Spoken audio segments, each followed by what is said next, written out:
Right, let's have a rant, shall we? About dumbass parents. Let me turn this down a little bit. Right, now, for those who's new, joining me, who's subbing me on YouTube, welcome. Thank you very much for subscribing. I've got a lot of videos. I've got more on Facebook where I started Chris's Real Talk, and I'm not dropping that.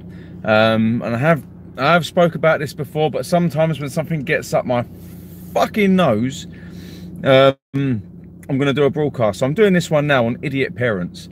And I wasn't going to go live on here today.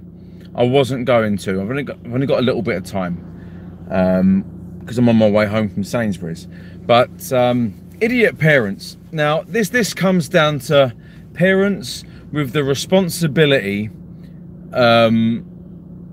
of a dirty shoe. They just know. It's almost driving me nuts because I don't very often get lost for words. I very, very, very rarely get lost for what I want to say, and it's just annoying me. There are parents out there who don't know their elbows from their arseholes and have the parenting ability of, I don't know. I can't even think of an analogy. It comes down to this. If you're a parent and you've got a child or children, don't send your child running after a bus. Don't do it. Don't send your child to run after a bus, to hold the bus for you.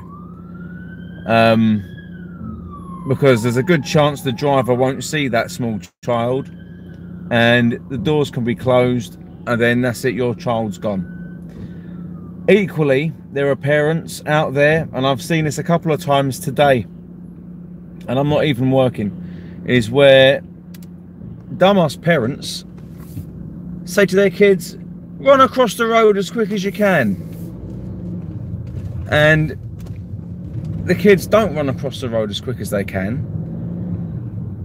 And then they end up falling behind and or falling over in the road. It just, I've got a woman in the road in a fucking mobility scooter right in front of me.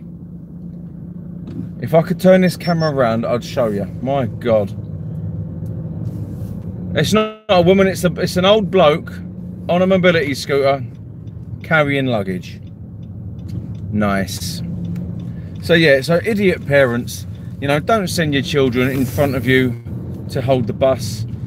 If you're going to cross the road with your children, go to a designated crossing point, be it a pedestrian crossing. You know, you got zebra crossings, pelican crossings, all these different types of crossings. If you're in the States, it's just what we call our crossings over here. You push the button and you wait. That is how you teach your children to cross the road. You tell them to look, you tell them to listen. And even when you think it's clear, then you look and you listen again. You don't just, you know, take potluck by walking straight in the middle of the road and hope that people have the nous to use their brakes in their car. Parents, honestly, I'm pretty sure you weren't dragged up. You know, I would like to think that there are parents out there that were parented themselves. Please don't make the mistake of teaching your children how to be fucking stupid. Children are like sponges. They're mentally they're like sponges. They soak up so much information. They're amazing things. Children are so intuitive, but they pick up on the most sensitive of things, the smallest of things, and the more you keep teaching them something that's wrong, the more they're going to believe that what they're doing is right when it is wrong. So if you're stupid enough to say to your children, don't bother using the crossing, when you think it's clear, just go.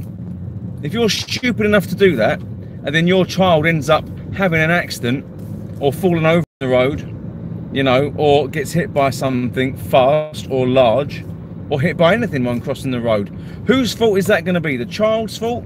Is it going to be the person's fault who hit them? Or is it going to be your fault for being a fucking idiot?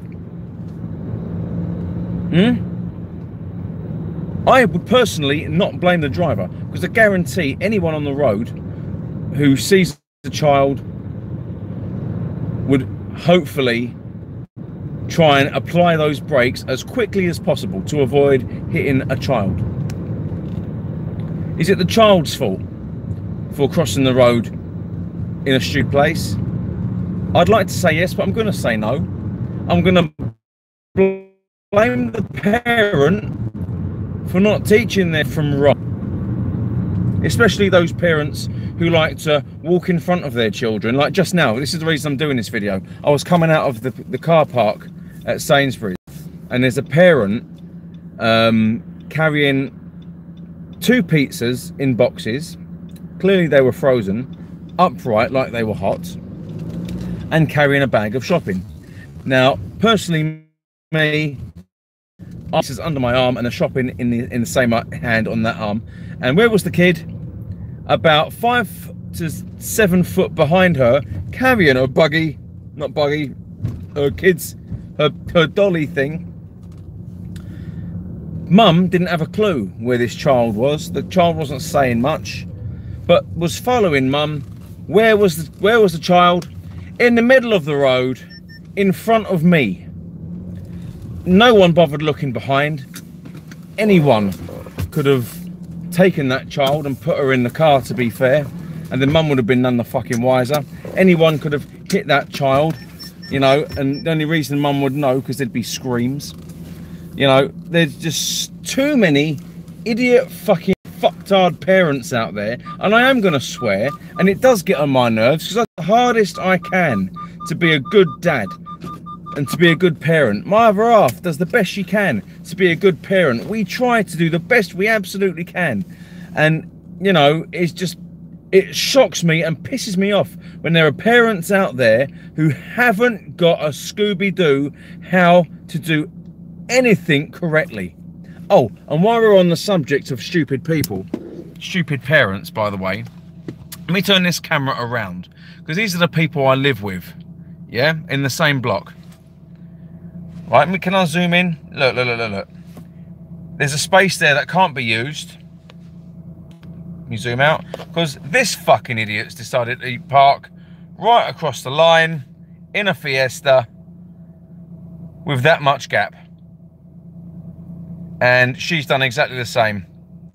You know, I park there quite regularly, not a problem. That's my usual parking space. That space there can't be used because no one knows either how to drive or how to be sensible. It doesn't happen. This is 8 minutes and 5 seconds of my life I'm never going to get back, but I had to vent. So, you know, please enjoy. Like, comment, subscribe, share, whatever you want to do. Check me out on Facebook. Much love. Thank you. Good night. Much love.